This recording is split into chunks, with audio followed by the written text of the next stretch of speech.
자, 148페이지에 아주 이 과목에서 여러분들이 이해를 해야 될 부분 중에서 또 중요한 부분이 나옵니다. 바로 뭐냐면 중개계약이라는 거예요. 이거를 이해를 못하면 나중에 5, 6월달 돼서도 맨날 헷갈려요. 뭐가 헷갈리느냐? 중개계약과 거래계약. 이 두 개를 맨날 헷갈립니다. 자, 그러면 이제 중개계약이라는 부분을 한번 보는데요. 계약은 여러분들이 공부 잘 하셨죠? 민법에서 혹시 못 들어봤어요? 지금 민법 어디쯤 나가나요? 계약편 나가나요? 물권편 나가나요? 나갔어요. 계약편 나갔어요. 계약 안 나갔는데? 무슨 뭐 청약장을 넣어 그게 계약 아니야? 맞아. 응. 잠깐 나갔는데. 그게 아마 계약에 저 민법 얘기만 하면 가슴이 이거 넘어져가지고 뼈가 다 왜 넘어졌어? 토요일 날? 넘어졌어. 남편은 누가 맞았어요? 아이고 씨. 이제 아플 거야. 온몸이 다 아파. 나도 산에서 한번 넘어졌다가 병원 갔었는데 약 먹었지. 좀 조심하셔야 돼요. 저는 예전에 한번 저기에 넘어져가지고 주차 방지에 쇠사슬 있죠. 술 한잔 먹고서는 거기에 걸려가지고 푹 넘어지는 바람에 그대로 그렇게 해서 넘어진 적이 한 번 있었어요. 항상 조심하셔야 돼요. 자, 일단 봅시다. 계약이라는 기본 개념을 여러분들이 아마 좀 배운 것 같은데, 자, 계약은 뭐와 뭐에서 이루어진다 그랬죠?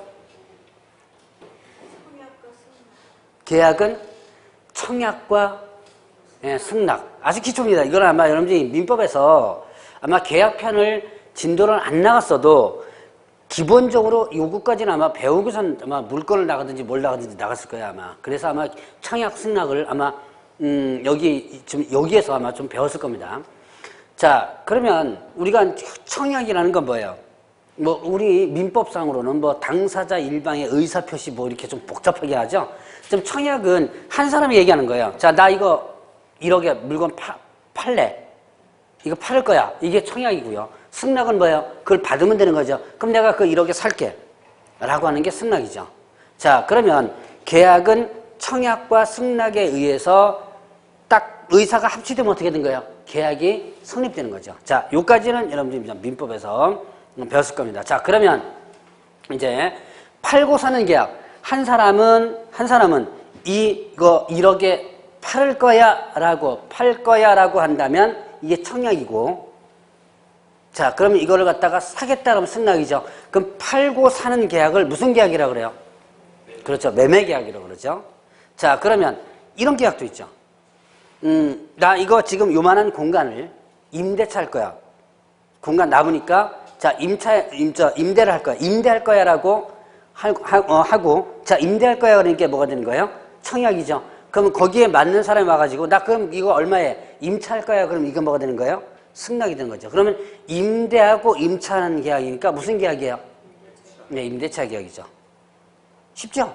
네, 그러면, 자, 내가 아파트를 지금 1억짜리 팔려고 그래요. 살 사람이 있으면 내가 쫓아가서 너 이거 1억에 사. 내가 1억에 팔 거야 라고 하면 직접적으로 상대방에게 뭐 하는 거예요? 청약을 하는 거죠. 근데 살 사람이 없어요. 몰라요. 나 팔긴 팔아야 되는데. 그런데 팔긴 팔아야 되는데 직접적으로 살 사람이 없으니까 어디로 갑니까? 어디로 가요? 그렇죠. 중개사무소로 가죠. 중개사무소로 가서 나 이거 1억에 팔 거야 라고 이거 팔아주세요 라고 하는 거예요.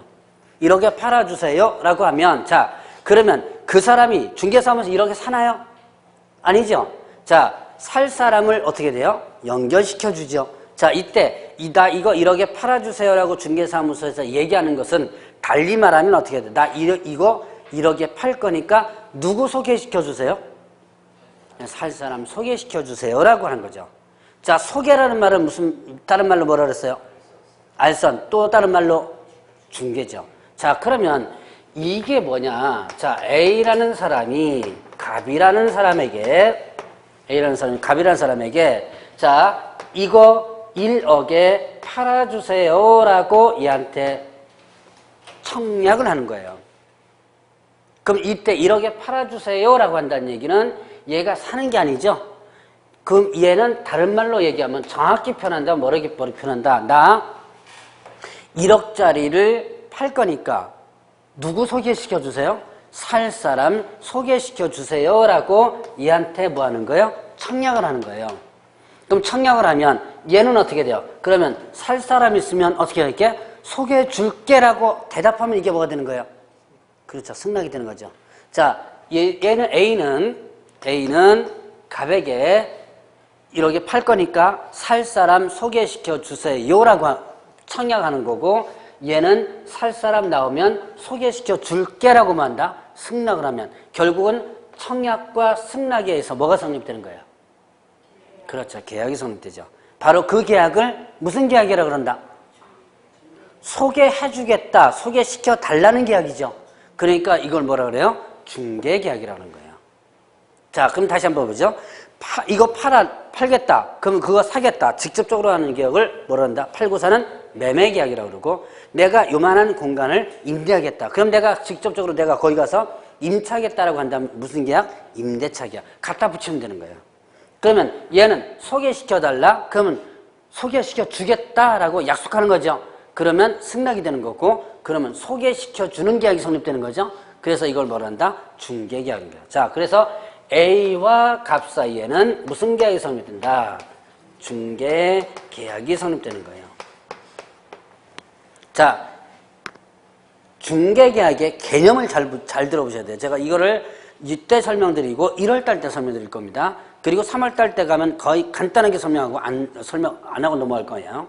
자, 그러면 자, 이 B도 이제 갑에게 나 지금 아파트 1억짜리 지금 아파트를 좀 살려고 그래요.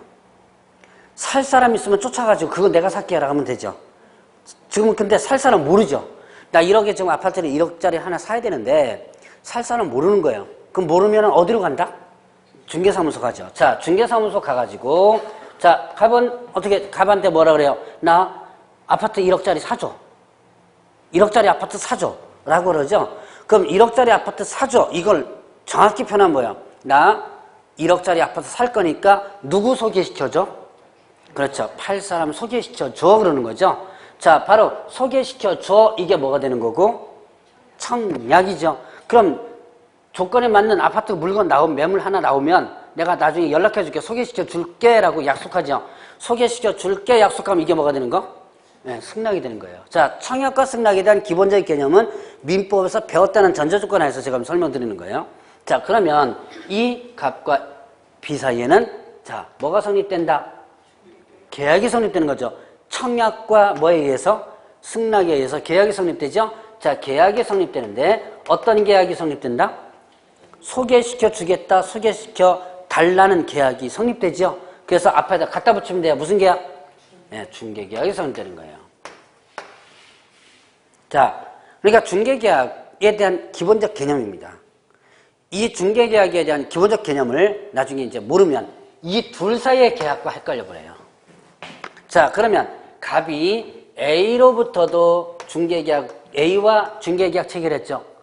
A와 갑 사이에. 그럼 갑은 A와도 중개계약 체결하고 누구와도 중개계약 체결한 거예요? B와도 중개계약을 체결한 거죠. 그러면 이 갑이 A와 B를 소개시켜 줍니다. 조건에 맞죠? 그럼 소개시켜 주면 자, A와 B가 자, 뭐 하는 거예요? 1억에 팔겠다, 1억에 사겠다. 그럼 이것도 청약과 승낙이 되는 거죠. 그러면 A와 B 사이에서도 계약이 성립되죠. 이때는 이제 무슨 계약이 성립되는 거예요? 그렇죠. 팔겠다, 사겠다, 매매 계약이 성립되죠.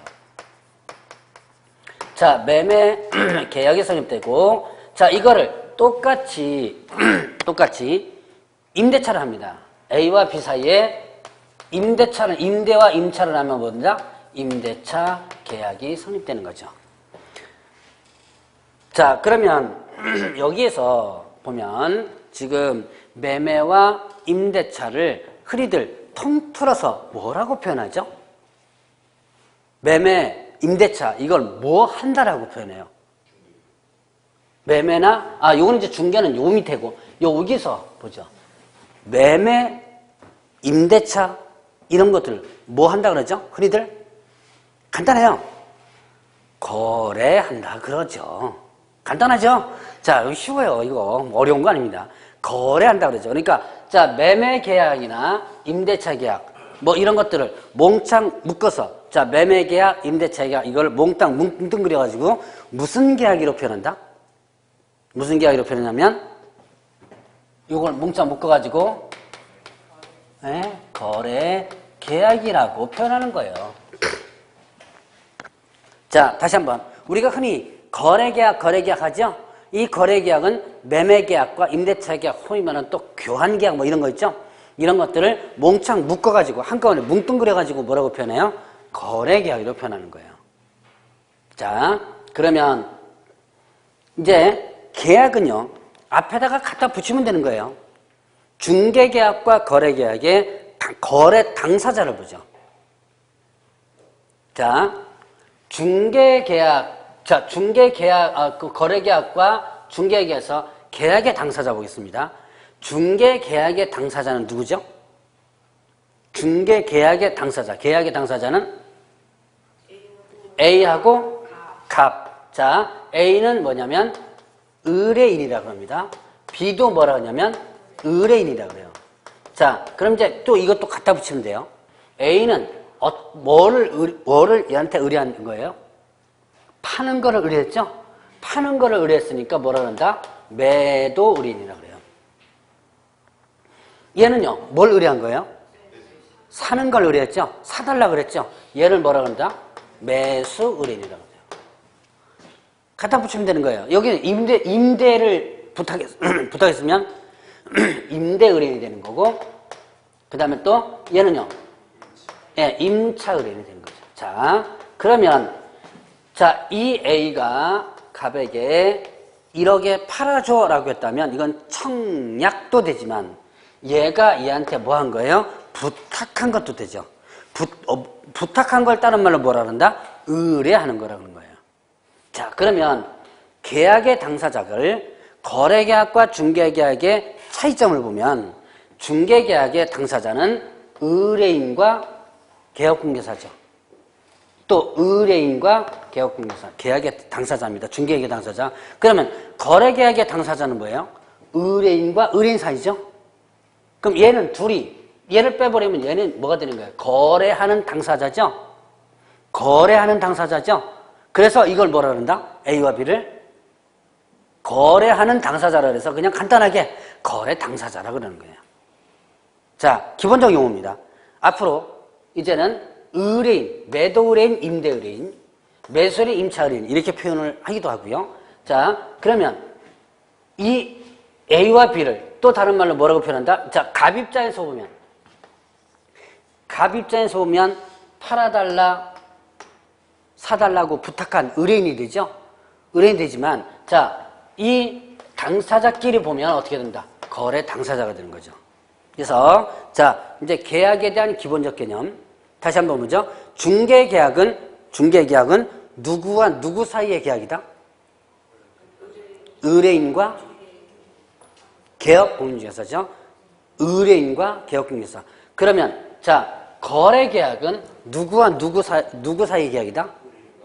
의뢰인과 의뢰인, 즉 거래 당사자 사이의 계약이죠. 자, 그래서 두 가지에 대한 이거를 이제 헷갈립니다. 나중에 보면 거래계약할 때 쓰는 계약서를 뭐라 그래요? 거래계약할 때 쓰는 계약서를 거래계약서. 간단하죠? 자, 중개계약 때 쓰는 계약서를 중개계약서. 그래서 거래계약서하고 중개계약서하고 또 맨날 또 헷갈려요. 나중에 보면. 이걸 왜 헷갈리냐? 중개계약과 거래계약에 대한 개념을 구분하지 못했기 때문에 그래요. 그래서 자, 지금은 계약에 대한 기초적 개념만 여러분들 이해하면 돼요. 그리고 앞에다가 갖다 붙이면 되는 거예요. 매매계약, 임대차 계약 앞에 갖다 붙이면 되겠죠. 중개계약, 이거 팔아줘. 알았다. 소개시켜 주겠다. 라고 한다면 이건 중개계약이다. 그래서 그런 기본적 개념을 여러분들이 한번 짚고 넘어간다. 자, 그러면 이제 한 번 더, 한 용어를 더 한번 보죠. 자, 매도나 임대 의뢰는요. 매도나 임대 의뢰는 이 사람은요, 내가 가지고 있는 권리를 다른 사람에게 어떻게 하는 거예요? 넘기려고 그러죠. 돈 받고. 그래서 이 둘을 묶어서 뭐라고 또 표현하냐면 이거를 자 내가 가지고 있는 권리를 넘기려고 하는 사람이다. 의뢰인이죠. 자, 갑 입장에서 보는 겁니다. 갑 입장에서 보면 내가 가지고 있는 권리를 돈 받고 넘기려고 그런다. 그래서 권리를 뭐 하려고 하는 사람들? 이전하려고 하는 사람이에요. 넘기려고. 그래서 이거는 권리를 넘기려고 하는 의뢰인이라고 그래서 권리 이전 의뢰인 이렇게 표현한 거예요. 그럼 얘는요? 매수나 임차는요? 자, 이 그림 시험 문제 안 나옵니다. 뭐 이거 외울 필요 없어요. 이렇게 이 그림을 보면서 여기에 관련된 부분 이해만 하면 되는 거예요. 이 그림 이 자체는 시험 문제 안 나오니까. 자, 이 매수나 임차는 돈 주고 상대방의 권리를 내 걸로 어떻게 돼요? 만들려고 하는 사람이죠. 그래서 자, 매수나 임차 의뢰인을 뭐라고 표현한다? 권리, 네, 취득, 내 걸로 만들려는 취득하고자 하는 의뢰인입니다. 취득 의뢰인. 그러니까 얘는 권리를 이전하고자 하는 의뢰인이고요. 권리를 이전하고 정확히 표현하면 이렇게 표현합니다. 권리를 넘기려고 하는 이전하고자 하는 의뢰인이고 얘는요. 권리를 취득하고자 하는 의뢰인이죠. 이게 줄여서 권리 이전 의뢰인, 권리 취득 의뢰인 이렇게 표현하는 거예요. 자, 그래서 이제는 중개계약에 대한 기본 개념 다시 한번 이걸 이해를 못하면 1월 달에 가서 다시 한번 이 그림 한번 설명을 드릴 거니까 지금은 여러분들이 뭐를 구분하느냐 중개계약과 그 다음에 또 거래계약 이 두 가지를 구분해 줘야 돼요. 자, 그러면 여기 이제 중개계약이 여러분들 교재에 보면 일반 중개계약과 전속 중개계약 이런 게 있는데요. 자, 개념을 두 가지를 한번 볼까요? 일반 중개계약 그 다음에 또 뭐 있냐면 전속 중개계약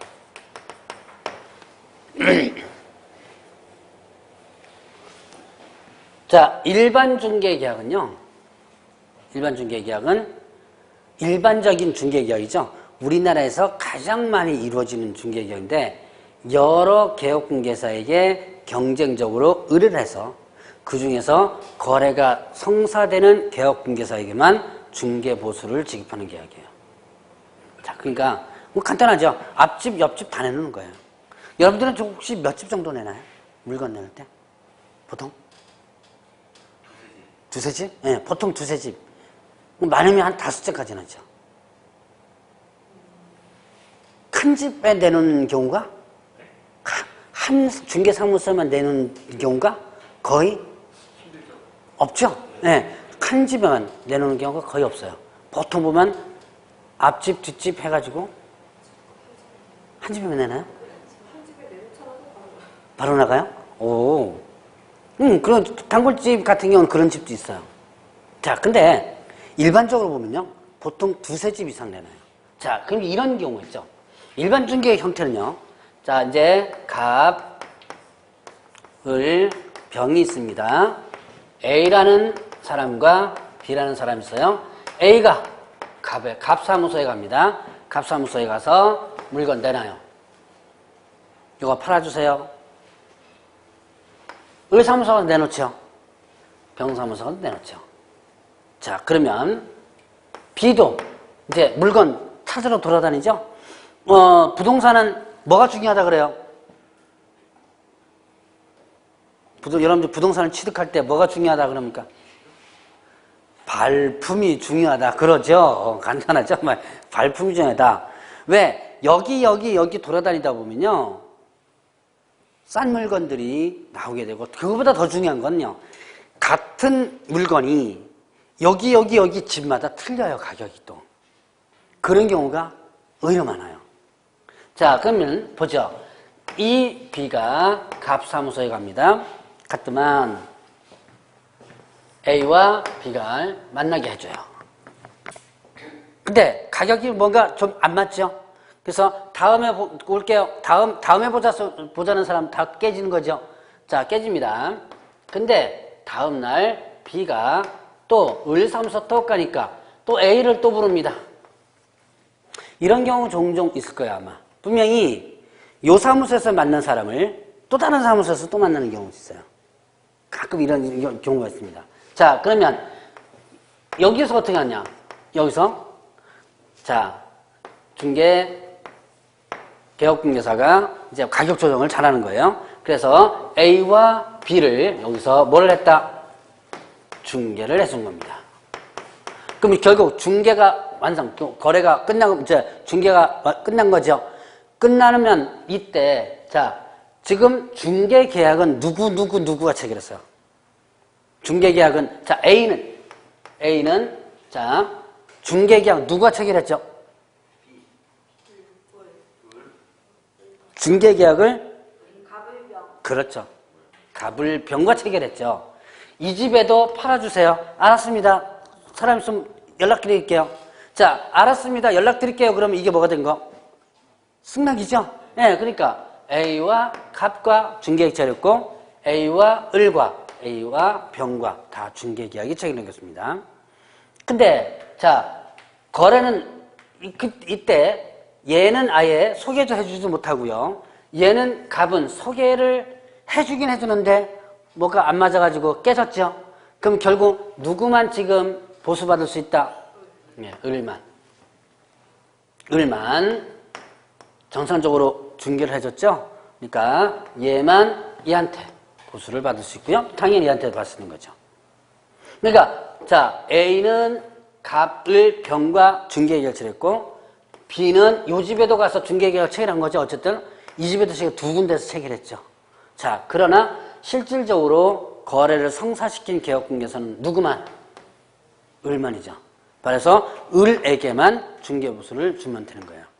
이제 가끔씩 이런 경우에 이 갑이 나도 소개시켜줬으니까 돈 달라고 쫓아오는 경우도 종종 있습니다. 이게 돈 줄 필요 없어요, 이건요. 근데 실제로 이런 경우가 많아요.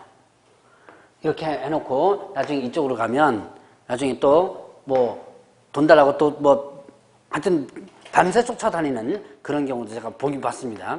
자, 이게 바로 뭐다? 바로 일반 중개계약이에요. 자, 그러면 일반 중개계약은 여러분들이 이렇게 봤듯이 분쟁이 많이 발생을 하죠. 그죠? 상당히 많이 발생합니다. 그래서 나온 제도가 뭐냐면 전속중개계약 제도라는 거예요.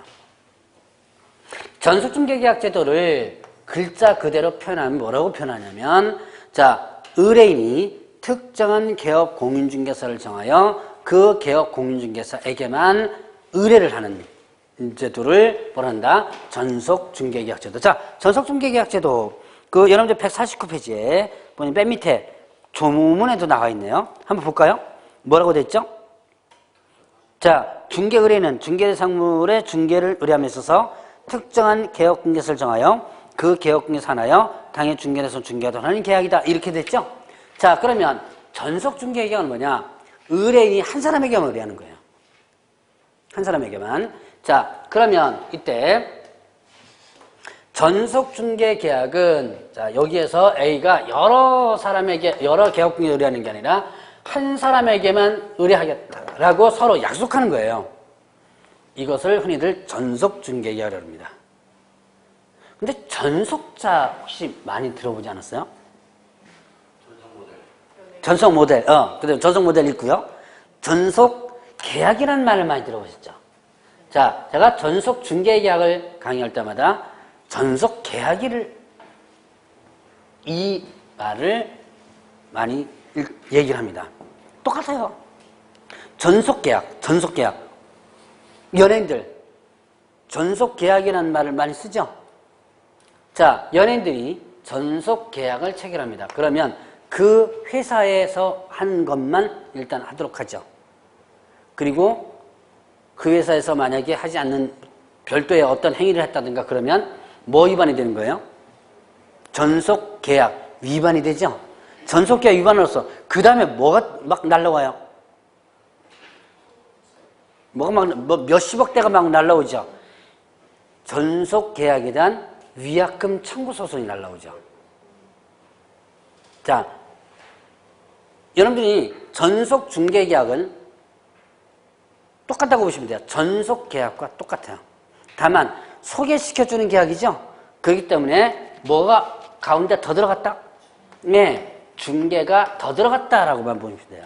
그러니까 자, 여러분들이 전속 중개 계약을 이해를 못한다면 연인들의 전속 계약 요거를 일단 여러분들이 기억하라. 자, 그러면 이제 자, 전속 중개 계약, 전속 계약 이걸 만약에 위반하면 어떻게 된 거야? 위반하면 나중에 위약금을 주게 된 거예요. 연예인들 위약금 나오듯이 여기도 똑같이 위약금이 나와요. 자, 그러면 한번 볼까요? 자, 다시 한번 개념 한번 보고. 자, 일반 중개계약과 전속 중개계약. 일반 중개계약은 뭐라 그랬어요? 일반 중개계약은 의뢰인이 어떻게 하는 거? 여러 개업공개사에게 경쟁적으로 의뢰를 한다. 그 중에서 거래가 성사되는 개업공개사에 뭘 주는 거? 보수를 주는 거. 그러면 전속 중개계약은 어떻게 된다 그랬어요? 전속 중개계약은 의뢰인이 누굴 정해가지고 특정한 개업공개선을 정해서 그 개업공개사만 전속적으로 의뢰하는 거다라는 거. 그래서 자, 전속중개계약을 체결하고 그 약속된 기간 안에 만약에 다른 개업공개사한테 의뢰했다. 그러면 위약금이 청구돼서 나올 수가 있고요. 위약금에 대한 이제 범위도 여기서 정해져 있어요. 자, 그러면 이제 읽어보죠. 전속중개계약을 체결합니다. 그러면 의뢰인 입장에서는 어떻게 돼요? 의뢰인 입장에서는 나는 여러 군데 내놨으면 좋을 텐데 얘한테만 내놓죠. 그러다 보니까 빨리 거래가 안 될 수도 있죠. 근데 한 군데 거래하면 빨리 거래가 돼요? 빨리. 예? 바로 돼요? 혹시 보수 많이 준 거 아니에요? 법정 보수만? 보통 이제 보수를 좀 많이 주면 눈에 불을 켜고 다 그거 하거든요. 그래서, 빨리 거래가 되는 경우가 많은데, 법정 좋았어도 거래가 빨리 된다면 물건이 상당히 좋거나 아마 그런 경우일 거예요, 아마. 자, 그러면 이렇게 이제 한 군데만 내놓으면 아무래도 불안하거든요, 의뢰인 입장에서는. 그러니까 이제 여러 군데 내놓는다. 근데 전속중개계약은 한 군데만 내놓죠? 그러니까 아무래도 불안해요. 그래서 전속중개계약을 체결하면, 자, 전속중개계약을 체결을 하면, 계약 체결 시 개업공개사 의무가 있습니다. 개업공인중개사는 의무가 부여되는데, 자, 이것 때문에 이 전속중개계약 제도가 사실은 거의 정착이 지금 안 되고 있어요. 여러분들 지금 전속중개계약 제도라는 말 자체를 여기서 아마 처음 들을 거예요, 아마. 여기서 공부하는 데서. 근데 이 제도가요, 나온 시점은요, 94년도입니다. 94년도니까 벌써 20년이 넘었죠? 지금 여러분들 교재에 보면 그 전속중개계약 제도하고 부동산 거래정보망 제도가 있는데, 이게 두 가지가 94년도부터 시행되거든요. 그런데 전속중개계약 제도가 벌써 20년이 넘었는데도 정착이 안 되고 있어요. 안 되고 있는 이유 중에서 하나가 개업공개사가 안 하려고 그래요. 왜 그러냐면 전속중개계약을 체결하면 뭐가 생기는 거예요? 네, 의무가 생겨버립니다. 이게 만약에 의무가 까딱하게 위반하면 뭐 등록이 취소되고 어쩌고저쩌고 하거든요. 그러니까 안 하려고 그러는 거예요. 그래서 전속중개계약을 거의 지금 아마 일반인들도 못 들어보고요. 개업공개사도 공부는 하긴 했는데, 중개사표에서 공부는 했죠. 하긴 했는데 안 하려고 합니다. 자, 그러면 이제 어떤 의무가 있느냐면 전속중개계약처라면 일단 물건 정보를 공개해줘야 돼요. 물건 정보를 공개를 하라. 며칠이 하냐면 7일이네. 어디다 공개하냐면, 자, 일간신문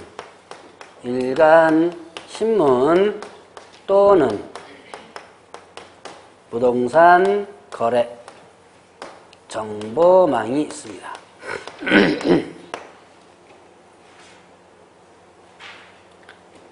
자, 물건 정보를 일단은 공개하라. 며칠에 공개하라? 예, 7일에.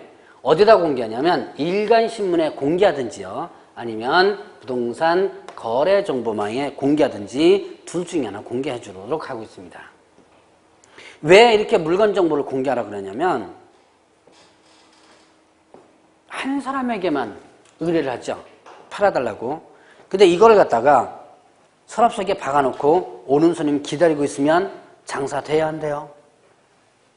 안 되죠. 여러분들이 요즘요, 개업공개사 사무실 다 차려놓고 언젠가 아마 제 이 얘기했을 거예요. 공인중개사 자격 취득했다고 해서 다 떼돈 버는 거 아니라 그랬죠? 어떻게 해줘야 돼요? 열심히 뛰어다녀야 돼요. 물건 접수라도 뛰어다녀야 되고, 그 다음에 또 접수했으면 어떻게 돼요? 그거를 살 사람들 더 뛰어다녀야 돼요. 그러니까 접수됐다고 해가지고 서랍 속에 박아놓고 오는 손님 기다리고 있으면 이거 6개월 만에 망합니다. 요즘 인터넷 같은 데 보면 이런 게 많이 나올 거예요. 뭐 장사 안 돼가지고 6개월 만에 문 닫았다 뭐 이런 것들 많이 아마 올라온 걸 볼 텐데, 근데 업은 몇 년은 버틴겨야 돼요. 예, 최소한 1년 버틴겨 봐야 돼요. 6개월 해놓고서는 장사 안 된다고 문 닫으면 그건 아예 안 하는 게 좋습니다. 그러니까 여러분들 나중에 여자분 같은 경우는 개업하기가 좋아요. 왜냐면 일단 먹살 거를 누가 해놓고? 남편이 일단 있잖아요. 없는 경우도 있지만. 자, 근데 없는 경우도 있지만 보통 보면 이제 여자분들 같은 경우는 먹고 살 거는 일단은 누가 저거 하고 남편이 하고, 그러면 나는 뭐만 하면 되는 거예요? 사무실 유지비만 어쨌든 나오면 사무실 이게 버팅길 수 있어요. 근데 남자 같은 경우는 참 힘든 게 뭐냐면, 참 남자를 불쌍합니다 이거. 대리기사 떼야 돼? 맞아요. 대리 떼야 돼요. 먹고 살려면 어떻게 해요? 정말로 돈 벌어놓고 재놓고서는 하기 전에는 어떻게 하냐면 당장 어떻게 돼요? 먹고 살 돈 벌어야죠. 그러니까 사무실 해놓고 조급한 거예요. 아, 손님 와야 되는데. 이 조급하면 나중에 뭐가 냐면 사기에 껴듭니다. 특히 개업 초기 때요. 개업 초기 때 사기꾼들 잘 돌아다녀요. 물건들 들고 다니면서, 야, 이거 네가 하면 내가 얼마 줄게. 그것도 법정보다 훨씬 더 조건을 제시하는데, 그거 딱 중개주는 순간에 뭔가가 나중에 중도금이나 이거 아주 날르구나 하는 경우도 많고요. 사기에 걸려들 확률이 상당히 초기 때 보면. 그게 왜 그러냐면 조급하니까 물건을 덥석 무는 거예요. 그러니까 절대로 나중에 이제 개업하시다 보면요, 이상한 물건들, 그리고 왜 이거 해주면 내가 법정에 뭐 몇 배 줄게 뭐 이런 거 있죠, 왜? 그런 거는 나중에 뭔가 세상에 뭐는 없다. 예, 공짜. 이거는 항상 이러지. 세상에 공짜는 없습니다. 그러니까 그런 물건을 일단 안 하는 게 좋아요. 그러니까 여러분들이 남자 같은 경우는 이제 이 조급하다 보면 한 6개월 동안 일단 저거 하죠. 그럼 이제 문 닫아버리는 경우도 있어요. 그러려면 아예 하지 않는 게 좋습니다.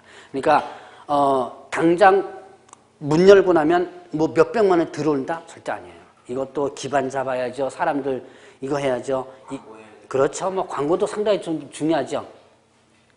제 집 주변에 남자가 해놓고 6개월, 한 8개월 만에 문 닫은 사람이 있습니다. 근데 특히 또 남자는요, 주택가에 하지 마세요. 주택은 누가 한다? 예, 여자가 하셔야 돼요. 남자 주택 난 잘할 것 같다 그러는. 근데 그 동네에서 30년 동안 산 사람도 나중에 뭐 하네요? 문 안 열어줘요. 봐야 될 거 아니에요. 물건 봐야 될 거 아니에요. 문 안 열어줍니다. 남자가 집 보러 왔습니다 그러죠? 어디 부동산에 집 보러 왔습니다.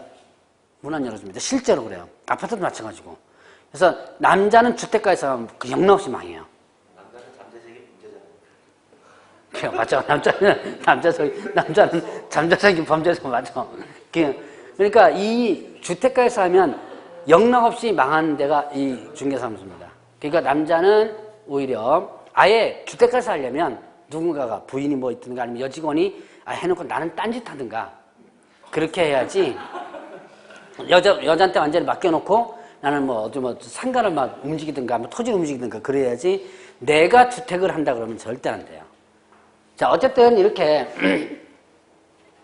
자, 뭐 이렇게 물건 정보 공개하다가 이렇게 6개월 동안 6개월이면 망한다는 얘기까지 나왔는데, 왜 예?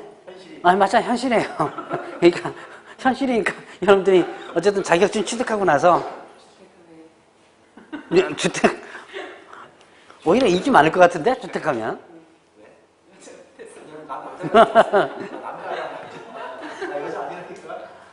자, 봅시다. 그래서, 물건 정보를 일단 7일에 공개하라. 이건 왜 그러느냐. 한 사람에게 의뢰를 했다면 어떻게 된다? 이게 쉽게 어떻게 돼요? 거래가 되지 않을 수 있다. 자, 그러면 이거를 갖다가 물건 정보 공개하지만 다른 사람에게 어떻게 된 거예요? 알려가지고. 이때 물건 정보 공개는 누구한테 공개하는 거예요? 다른 개업공개서를 공개하는 거죠. 개업공개서 공개해가지고 빨리 팔아줄 수 있도록. 그러면 이 사람과 또 다른 개업공개사가 중개주죠. 그럼 이걸 소위 말하는 같이 중개해주는 걸 무슨 중개라고 그래요? 네, 제가 한번 얘기했을 거예요. 공동중개. 언제가 저번 주에 얘기했나? 양타, 단타 한번 얘기한 적 있었죠. 왜? 양타, 양쪽에서 하는 거. 이건 단타, 이게 뭐예요? 공동중개니까 단타죠. 그러니까 빨리 거래를 할 수 있도록 물건적으로 공개하도록 하는 거예요. 자, 그 다음에 또, 여기 이제 뭐 이런 것도 있습니다. 의뢰인이 비공개를 요청한다면 이때는 공개하면 안 된다. 공개 금지 제도가 있고요. 자, 그 다음에 또 이런 게 있습니다. 업무 처리 상황을 통지하라 했어요. 업무 처리 상황을 통지하라. 업무 처리 상황을 통지하라. 이거는 내가 당신 물건을 중개 중에서 이러이러한 일을 하고 있다는 것을 어떻게 하는 거예요? 알려주는 거죠. 그러니까 나는 지금 너한테만 의뢰하고 있는데 네가 지금 설악수하게 처박아도 그쪽 딴 거 알고 있는지 모른다는 얘기예요. 그러니까 내가 당신 물건을 중개 중에서 이러이러한 일을 하고 있다는 것을 소위 말해 알려주는 제도입니다. 자, 뭐 그 다음에 또 전속중개계약서를 전속중개계약서를 뜨는 전속중개계약서라는 서식이 있습니다. 계약서 서식이 하나 있어요. 자, 전속중개계약서를 작성을 해줘야 돼요. 그리고 요거를 3년 동안 보관을 하도록 하겠습니다. 뭐 이런 의무가 있어요. 그 외에도 여러 가지 의무가 있지만 요까지만 한번 보고 넘어가도록 하지요. 자, 그래서 여러분들이 저기 뭡니까? 이것도 계약이죠. 계약이니까 뭘 써야 돼요?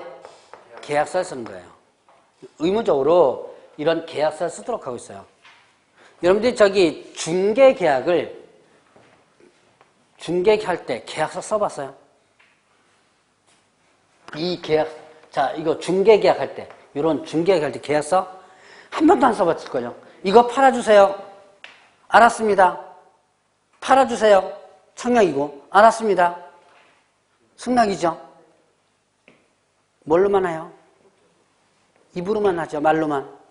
이걸 소위 말해 뭐라 그러죠? 구두계약이라고 그러죠. 근데 이 문제는 이 구두계약이 나중에 분쟁을 많이 발생하게 되죠. 그래서 지금까지 우리나라에서는 중개계약을 체결할 때 계약서라는 것을 안 썼습니다. 그래서 전속중개계약은요, 제발 좀 계약서 좀 제발 좀 써라. 그래서 계약서 쓰도록 하고 있어요. 전속중개계약을 체결하면 문서로다가 계약서 쓰는 거예요. 그러니까 흔히들 여러분들이 계약할 때 계약서 쓰는 경우 참 없어요. 많은 부분이 다 계약이죠. 돈 빌려주는 것도 계약이죠. 여러분 이제 돈 얼마 좀 빌려줘 그러면 그 계약서 써요. 여러분들 돈 빌려줄 때 차용증 쓰는 경우 종종 있긴 있죠. 차용증 뭐 계약서는 계약서지만 근데 차용증 안 하고 그냥 빌려주는 경우 많죠. 우리나라는 이 계약할 때 꼭 부동산 할 때만 계약서 쓰는 줄 아는데 사실은 계약이 모든 부분에서 다 계약이 있어야지만 되는데 어쨌든 중개계약도 입으로 많이 합니다. 소위 말하는 구두계약이에요. 그래서 이걸 갖다가 없애기 위해서 전속중개계약은 전속중개계약서라는 계약서를 쓰도록 하고 있고요. 자, 요걸 몇 년간 보관한다? 3년간 보관하도록 하고 있습니다. 자, 그래서 요렇게 의무인데 요거를 위반하면요. 자, 물건 정보를 7일 내에 해야 된다. 이거를 공개를 안 했다 그러면 이때는 상대 등록 주세요. 그냥 듣고 넘어가시기 바랍니다. 상대도 노출. 7일 이내 물건 정보를 공개하지 않았거나 의뢰인이 비공개 요청에도 공개했거나 뭐 이러면 위반시 상대도 노출성. 그리고 전속중개계약서를 작성하지 않았다. 그럼 이때는 업무정지. 진짜 의무가 많아. 네? 의무가 많아. 그쵸. 의무가 많죠. 그러니까 안 하려고 그러죠. 전속중개계약을 오히려 개업공개사가 안 하려고 그래요. 어찌 보면 나한테만 의뢰하고 다른 개업공개사는 의뢰 못하도록 해놓으니까 더 좋은 것 같은데요. 언뜻 보면 좋은 것 같죠. 그런데 이런 의무가 많다 보니까 안 하려고 그러는 거예요. 자, 그래서 전속중개계약, 계약까지 한번 구분해 봤고요. 좀 쉬다가 부동산 정보망 부분을 한번 보도록 하겠습니다.